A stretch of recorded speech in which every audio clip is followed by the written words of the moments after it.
starting with neurological emergencies and stabilization from chapter 82, volume 2 of Nelson's.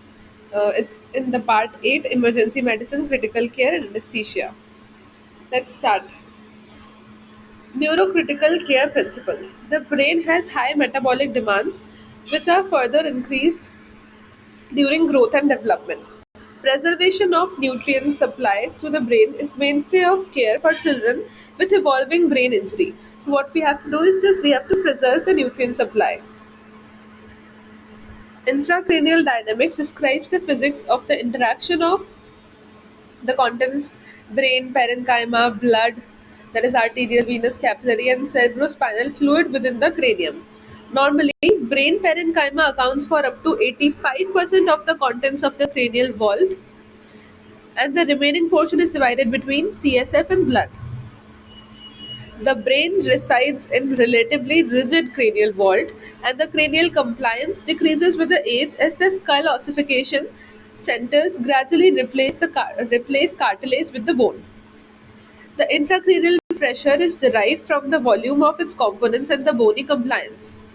The perfusion pressure of the brain is equal to the pressure of the blood entering the cranium, minus the ICP in most cases. So we should know this definition of perfusion pressure.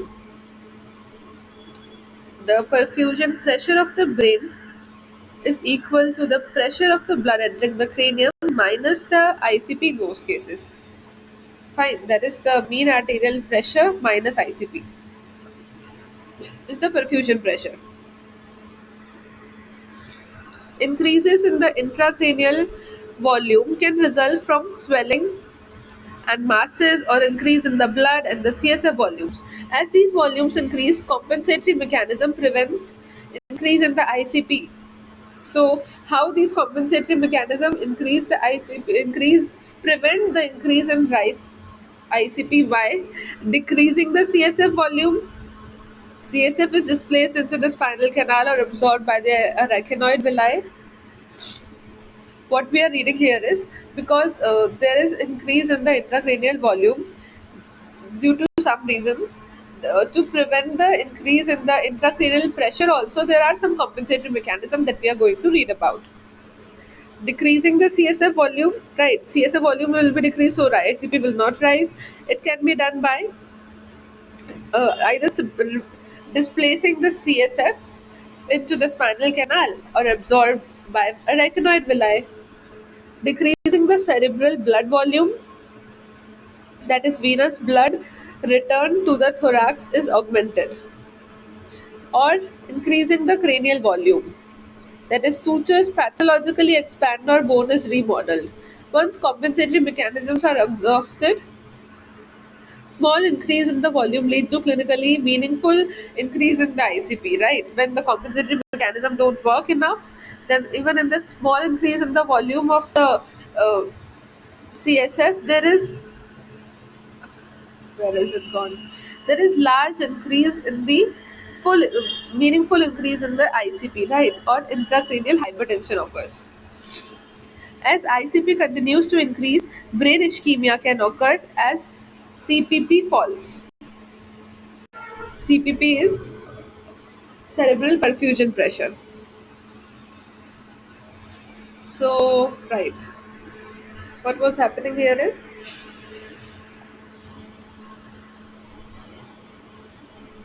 due to increase in the intracranial pressure, brain ischemia is occurring, and due to that, the cerebral perfusion pressure is falling. Further increase in the ICP can ultimately displace the brain downward into the foramen magnum, called as the cerebral herniation. Even cerebral herniation can occur, which can become irreversible in minutes and may lead to severe disability or even death. So, cerebral herniation becomes irreversible in minutes and may lead to severe disability or death. Notes other sites of the brain herniation also. There are other sites of the brain herniation which is given in this figure. Oxygen and the glucose are required by the brain cells for the normal functioning, and these nutrients must be constantly supplied by the cerebral blood flow. Normally, CBF, cerebral blood flow, is a constant over a wide range of blood pressure via actions mainly within. So, what is given here is in wide range of blood pressure, no, this cerebral blood flow is constant. How? Mainly within the cerebral arterioles, there are certain mechanisms. Cerebral arterioles are maximally dilated at lower blood pressure and maximally constricted at higher blood pressure, so that the cerebral blood flow does not vary during the normal fluctuations. So, this is how the cerebral blood flow does not vary during fluctuations, right? How does it work? Cerebral arterioles are maximally dilated when the blood pressure is low. So, brain will receive adequate blood supply. And when the blood vessels are maximally constricted, blood vessels when the blood pressure is high, so the cerebral blood flow does not vary with the normal blood pressure fluctuations. Above the upper limit of auto-regulation, right? There is always a upper limit of auto-regulation. Above this, auto-regulation won't work. So this breakthrough dilation occurs that, if severe, can produce hypertensive encephalopathy. Acid-base balance of the CSF, often reflected by acute changes in the arterial partial pressure of the carbon dioxide, body/brain temperature, and glucose utilization. Blood viscosity and other vasoactive mediators like the adenosine, nitric oxide, and prostaglandins can also affect the cerebral vasculature. Knowledge of these concepts is instrumental to prevent secondary brain injury. Increase in the CSF pH that occur because of inadvertent hyperventilation can produce cerebral ischemia. There is increase in the CSF pressure, increase in CSF pH. Sorry, CSF pH. I by mistake read it pressure. It is pH because of inadvertent hyperventilation. Because of the decrease in the PaCO2, uh, pH alters, and this can lead to cerebral ischemia. Hyperthermia mediated increase in the cerebral metabolic demands may damage the vulnerable brain regions after injury. That's why we do hypothermia, right? In the hypoxic ischemic encephalopathy (HIE), treatment is by hypothermia, causing hypothermia, right? Hypoglycemia can produce neuronal death when the cerebral blood flow fails to compensate. Prolonged seizures can lead to permanent injuries if hypoxemia occurs from loss of airway control. So these are the things that can cause injury to the brain. What we read was, let's revise in short: increase in the CSF pH, and hyperthermia can increase the cerebral demands, and this may damage the vulnerable brain regions. And hypoglycemia also can produce neuronal death when the cerebral blood flow compensate fails to compensate, and due to prolonged seizures there can be permanent injuries if hypoxia occurs from the loss of airway control. Right? Attention to detail and the constant reassessment are paramount in managing the children with the critical neurologic insult. Among the most valuable tools for the serial objective assessment of neurological condition is the Glasgow Coma Scale (GCS) scale. Originally developed to assess the level of consciousness after the traumatic brain injury in adults, the GCS is also valuable in the pediatrics. Fine. Modifications to the GCS have been made for the non-verbal children and are available for infants and toddlers. Serial assessment of the GCS score, along with the focused neurological examination, are invaluable to detect the injuries before permanent damage occurs in the vulnerable brain. The 4. Full outline of the unresponsive score is a modification of the GCS which eliminates the patient's verbal response but adds functional assessment of the brainstem like pupil, cornea, and the cuff reflexes and respiratory pattern. So this was mainly developed for the children who can't speak, because in GCS, normally in adults we have the V component, that is the vocal response, but there is a modification of GCS present that is called as the 4 full outline of the responsive score. It is a modification of GCS which eliminates what patient's verbal response, but it adds a functional assessment of the brainstem, that is pupil, cornea, and the cuff reflex and respiratory pattern also. The most studied monitoring device in the clinical practice is the ICP monitor, Monitoring is accomplished by a catheter inserted either into the cerebral ventricle or into the brain parenchyma. This is how we monitor the ICP.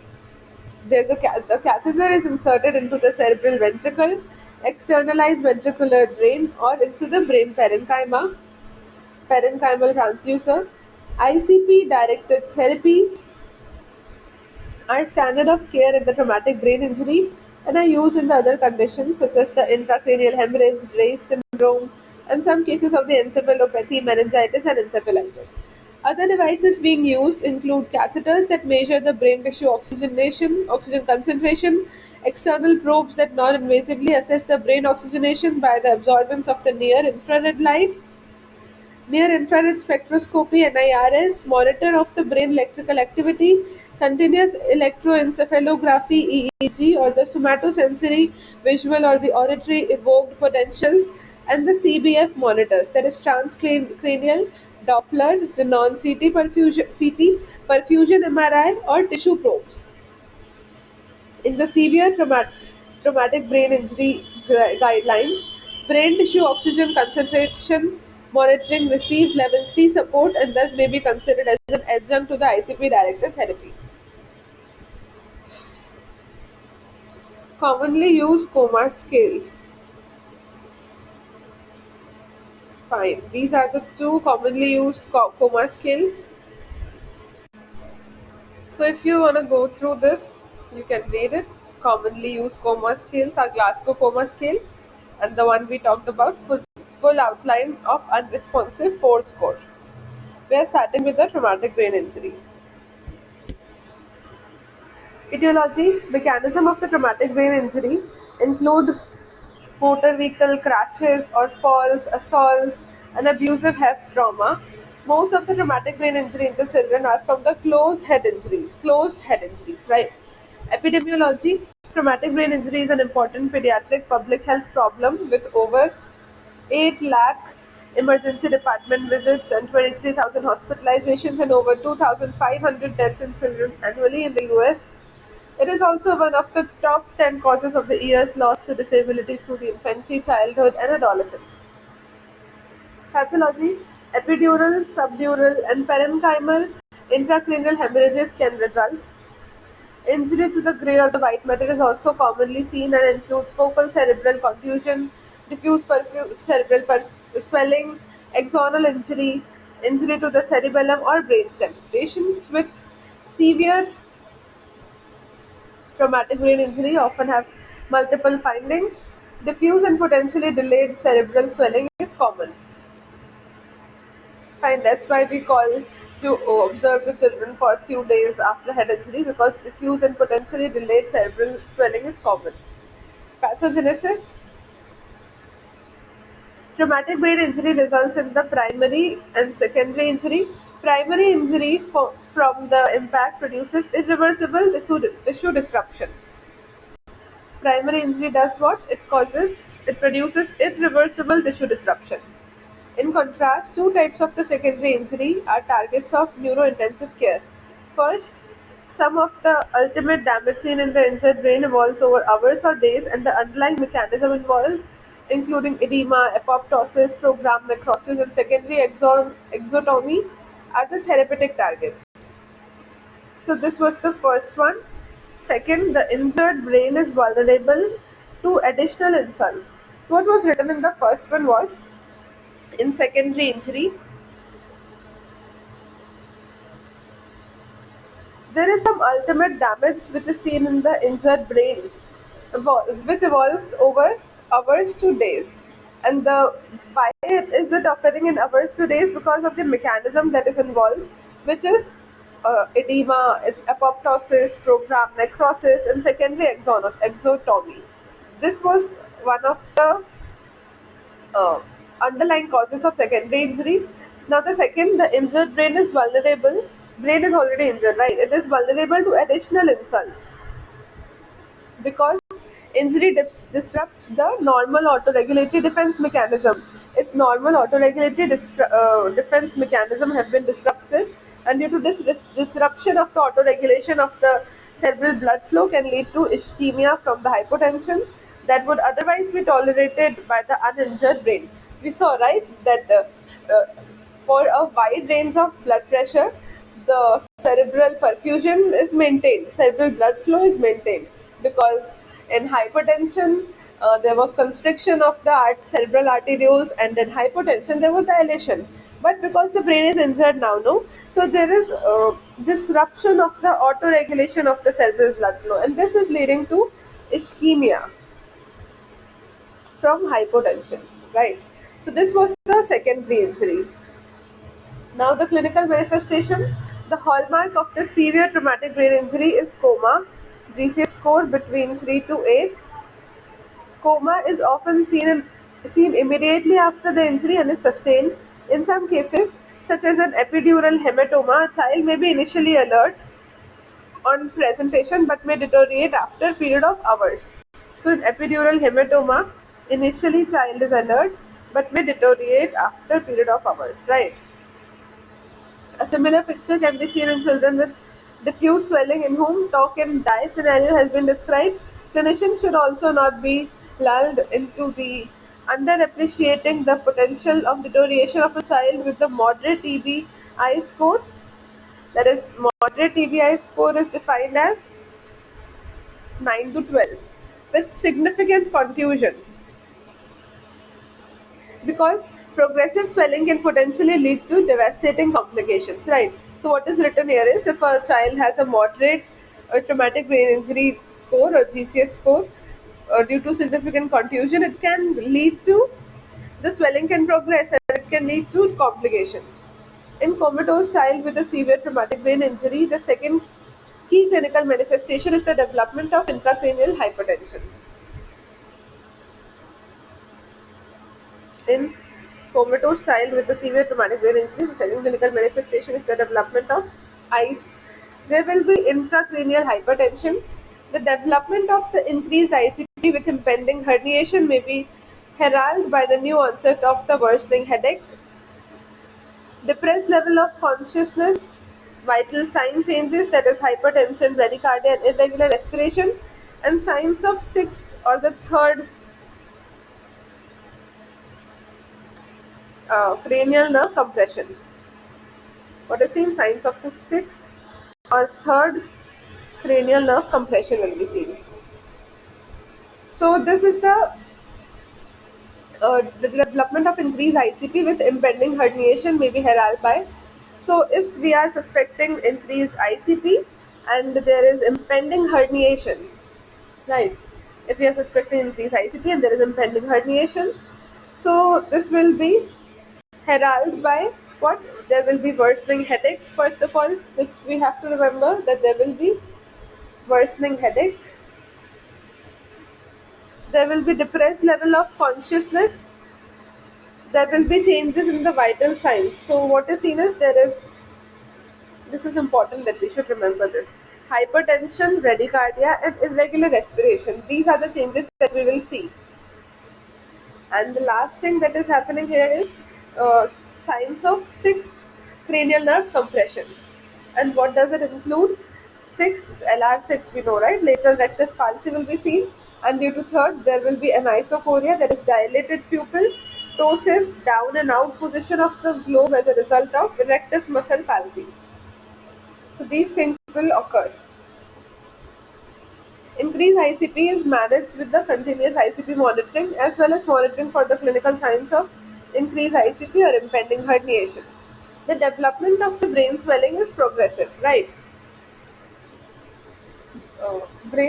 Development of the brain swelling is progressive. Significant raised ICP of more than, when do we call that the ICP significantly raised?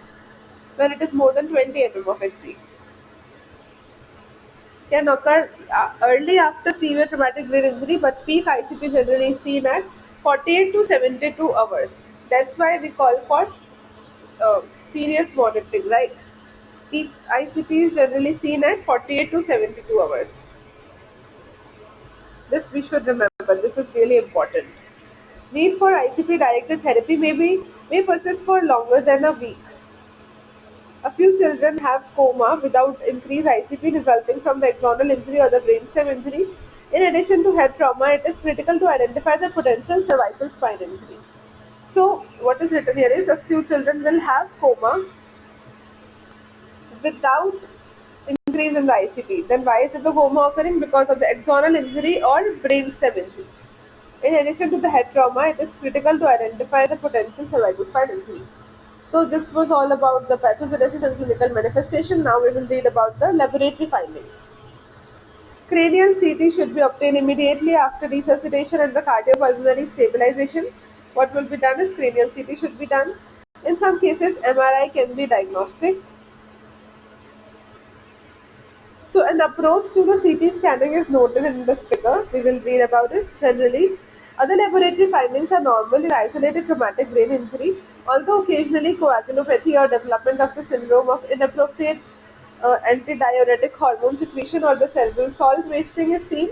What can be seen in head injury? These are occasional findings, right? Generally, they are normal lab findings, but occasionally, what can occur? Occasionally, coagulopathy or development of SIADH or cerebral salt wasting is seen. Fine, coagulopathy, SIADH, and cerebral salt wasting. In the setting of the traumatic brain injury with the polytrauma, other injuries can result in laboratory or radiographic abnormalities, and full trauma survey is important in all the patients with the severe traumatic brain injury. So, if there is a polytrauma condition, no, other injuries can result in the laboratory abnormalities other than the brain injury. So, there will should be a full trauma survey. Now, the diagnosis and the differential diagnosis. In severe traumatic brain injury, the diagnosis is generally obvious from the history and clinical presentation. Occasionally, traumatic brain injury severity can be overestimated because of the concurrent alcohol or the drug intoxication. Why is it overestimated? Because of the concurrent alcohol or drug intoxication. The diagnosis of the traumatic brain injury can be problematic in cases of abusive head trauma or after an anoxic event such as the drowning or smoke inhalation.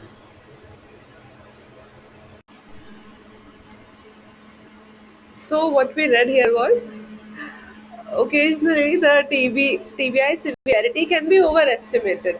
Why is it being overestimated? Because of concurrent alcohol and drug intoxication, but that is not usually seen in children, right?